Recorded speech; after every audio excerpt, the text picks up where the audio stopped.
사랑과 은혜가 풍성하신 하나님을 믿는 형제자매 여러분, 그리고 진리의 말씀을 통해 삶의 깊은 의미를 찾고자 하시는 모든 분들께 주님의 이름으로 평안을 전합니다. 오늘 우리가 함께 나눌 이야기는 잠시 스쳐 지나가는 지식이 아니라 우리의 삶을 송두리째 바꿀 수 있는 생명의 말씀에 관한 것입니다.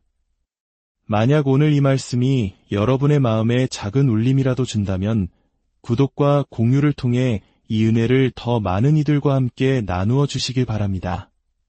하나님의 선한 영향력이 우리를 통해 세상으로 흘러가기를 소망하며 말씀을 듣는 모든 분들의 삶에 하나님의 축복이 가득하기를 기도합니다.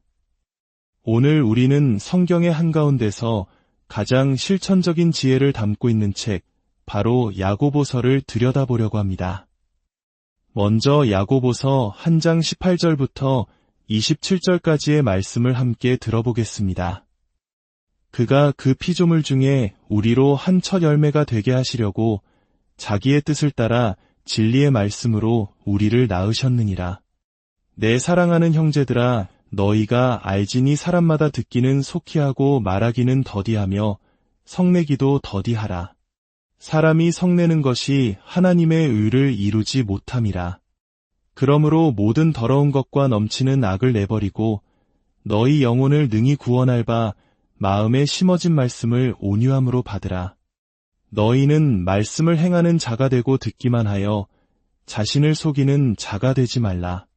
누구든지 말씀을 듣고 행하지 아니하면 그는 거울로 자기의 생긴 얼굴을 보는 사람과 같아서 제 자신을 보고 가서 그 모습이 어떠했는지를 곧 잊어버리거니와 자유롭게 하는 온전한 율법을 들여다보고 있는 자는 듣고 잊어버리는 자가 아니요 실천하는 자니 이 사람은 그 행하는 일에 복을 받으리라.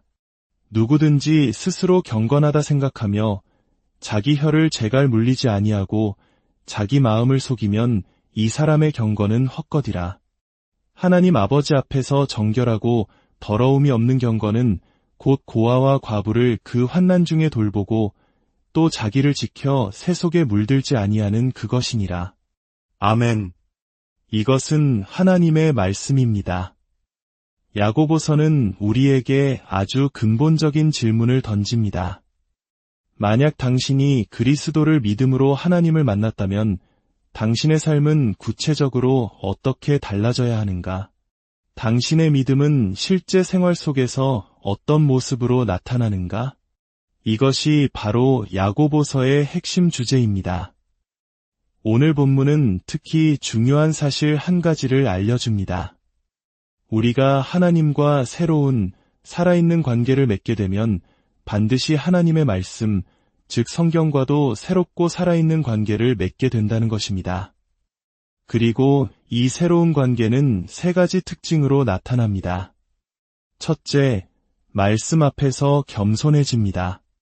둘째, 말씀으로 빚어집니다. 그리고 셋째, 말씀으로 자유를 얻게 됩니다. 하나씩 자세히 살펴보겠습니다. 첫 번째, 우리는 말씀 앞에서 겸손해집니다.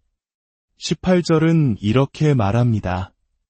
그가 진리의 말씀으로 우리를 낳으셨다. 이것은 우리가 성령님을 통해 거듭나는 과정이 바로 이 진리의 말씀을 통해 일어난다는 뜻입니다. 성령님께서는 성경이 말하는 하나님과 우리 자신, 그리고 그리스도에 대한 진리를 우리 마음 깊은 곳에 심어주십니다. 즉, 성경은 우리가 새로운 생명으로 들어가는 입구와도 같습니다. 그리고 성령의 능력으로 하나님의 말씀이 우리 삶에 들어올 때 우리는 첫 열매가 된다고 말합니다. 고대 이스라엘 사회에서 첫 열매는 수확의 시작을 의미했습니다. 농부가 밭에서 처음으로 거둔 소중한 곡식이나 과일, 그것은 자신이 먹거나 팔기 위한 것이 아니었습니다. 그것은 온전히 하나님의 것이었고 하나님께 드리는 예물이었습니다. 야고보가 말하고자 하는 바가 바로 이것입니다. 만약 성령님이 당신의 삶에 오셨다면 당신은 더 이상 자신의 뜻대로 살 수 없는 존재가 되었다는 것입니다. 나는 이제 내 것이 아니다. 내 삶을 어떻게 살아야 할지 결정할 권리를 포기한다. 나는 이제 하나님의 말씀의 권위 아래 나를 둔다고 고백하게 되는 것이죠. 야고보가 이 점을 얼마나 강하게 밀어붙이는지는 25절에서 더욱 분명해집니다. 그는 지금까지 진리의 말씀, 마음에 심어진 말씀이라고 부르던 것을 갑자기 온전한 율법이라고 부릅니다. 이것은 굉장히 강력한 표현입니다. 왜 성경 전체를 율법이라고 불렀을까요?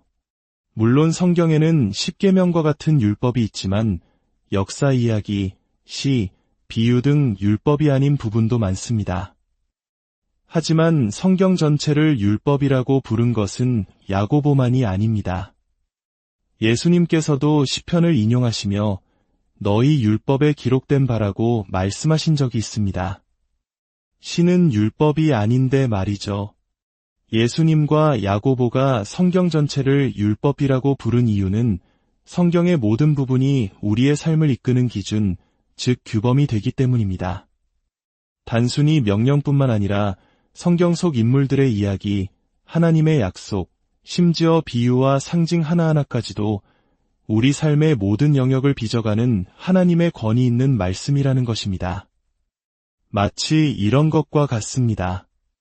우리는 성경을 위에서 내려다보며 이 부분은 마음에 드네, 저 부분은 별로야라고 평가하는 존재가 아닙니다. 오히려 성경이 위에서 우리를 내려다보며 우리 삶의 구석구석을 비추고 이것은 옳다, 저것은 그르다라고 말씀하시는 것을 들어야 합니다. 하나님에 의해 마음이 변화된 사람의 가장 큰 특징은 하나님께서 우리에게 어떻게 살아야 할지를 말씀해 주시는 것을 기뻐하게 된다는 것입니다. 바로 이 지점에서 우리는 현대 문화와 정면으로 충돌하게 됩니다. 오늘날 세상은 말합니다. 내 삶의 주인은 너 자신이야. 무엇이 옳고 그른지는 오직 너만이 결정할 수 있어. 하지만 성경은 우리에게 온전한 율법 아래 겸손히 복종하라고 가르칩니다. 물론 어떤 사람들은 성경의 일부 내용이 현대적인 가치관과 맞지 않아 거부감이 든다고 말합니다. 하지만 곰곰이 생각해 보십시오. 만약 성경이 정말 시대를 초월하신 하나님의 말씀이라면 어느 시대, 어느 문화에나 비판과 도전을 던지는 부분이 있는 것이 당연하지 않을까요? 만약 성경의 모든 내용이 지금 나의 생각과 완벽하게 일치한다면 그것이 과연 나보다 더 크신 하나님의 말씀이라고 할 수 있을까요? 우리가 성경의 권위를 판단하는 기준은 내 마음에 드는가가 되어서는 안 됩니다. 기준은 오직 하나, 예수 그리스도는 누구신가? 입니다.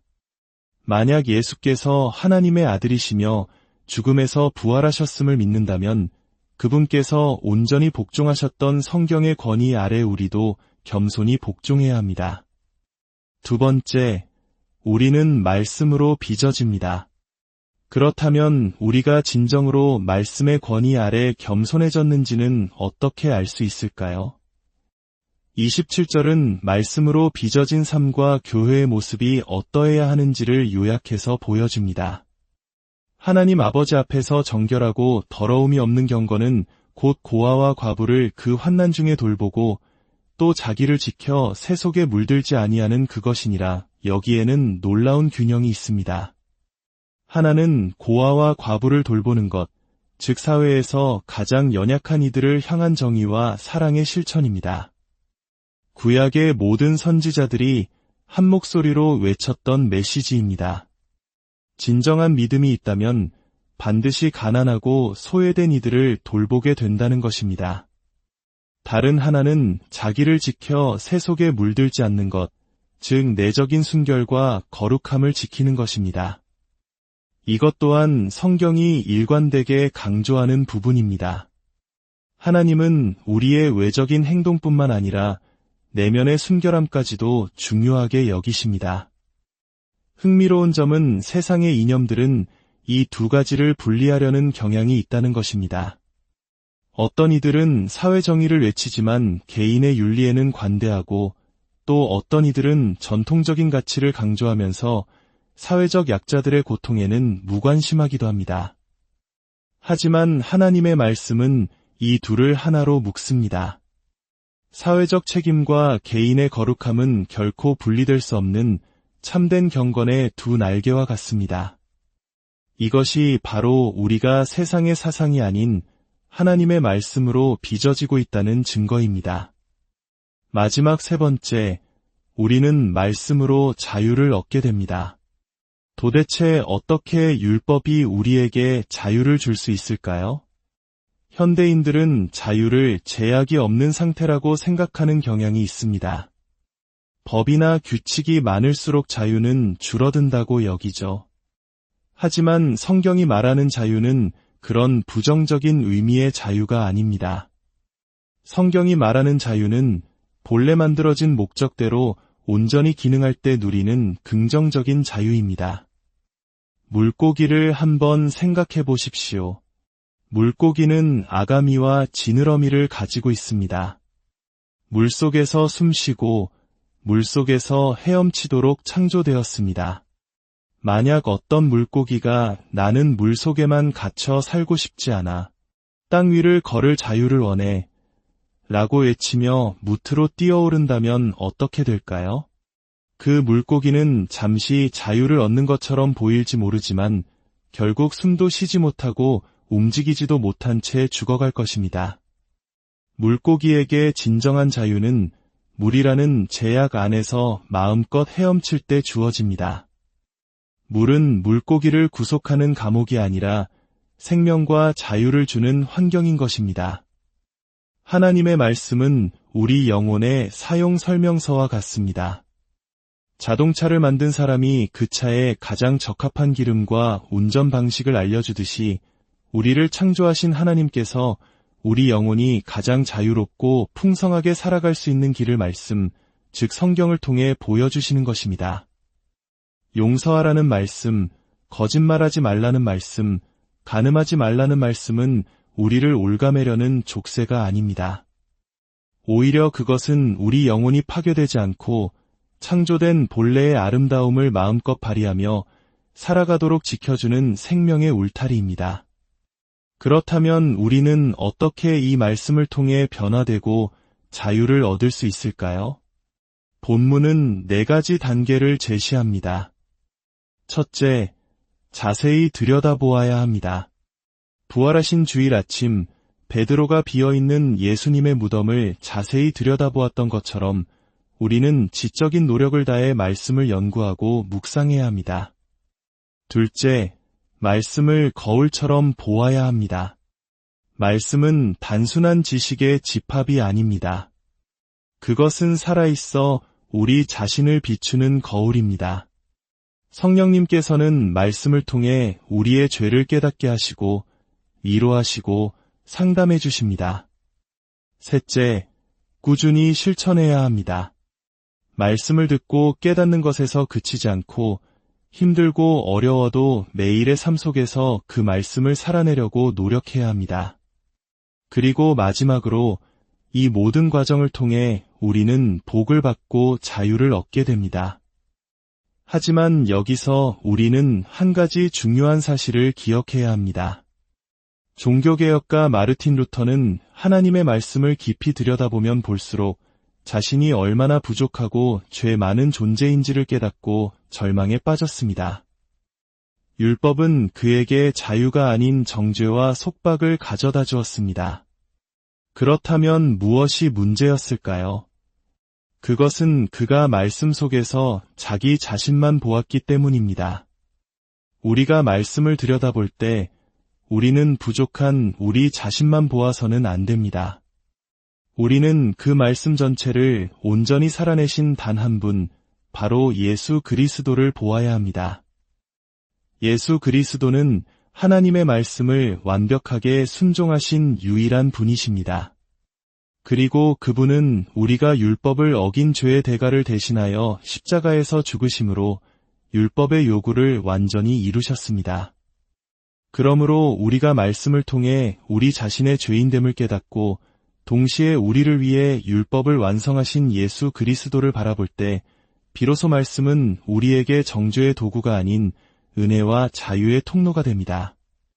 더 이상 두려움 때문이 아니라 나를 구원하신 그분을 사랑하고 기쁘시게 하기 위해 그분을 닮고 싶어서 말씀을 따르게 되는 것입니다. 그때 말씀은 더 이상 무거운 짐이 아니라 우리를 살리고 자유롭게 하는 생명의 양식이 됩니다. 사랑하는 여러분, 매일 하나님의 말씀을 펼치십시오. 그 안에서 우리의 연약함을 정직하게 마주하십시오. 그러나 거기서 멈추지 마십시오. 그 말씀의 모든 페이지에서 우리를 향한 사랑으로 율법을 완성하시고 우리에게 참된 자유를 주시기 위해 십자가를 지신 예수 그리스도를 발견하십시오.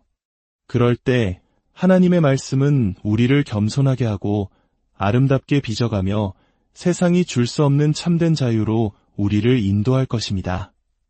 함께 기도하겠습니다. 사랑의 하나님 아버지, 우리에게 생명의 말씀인 성경을 주시니 감사합니다.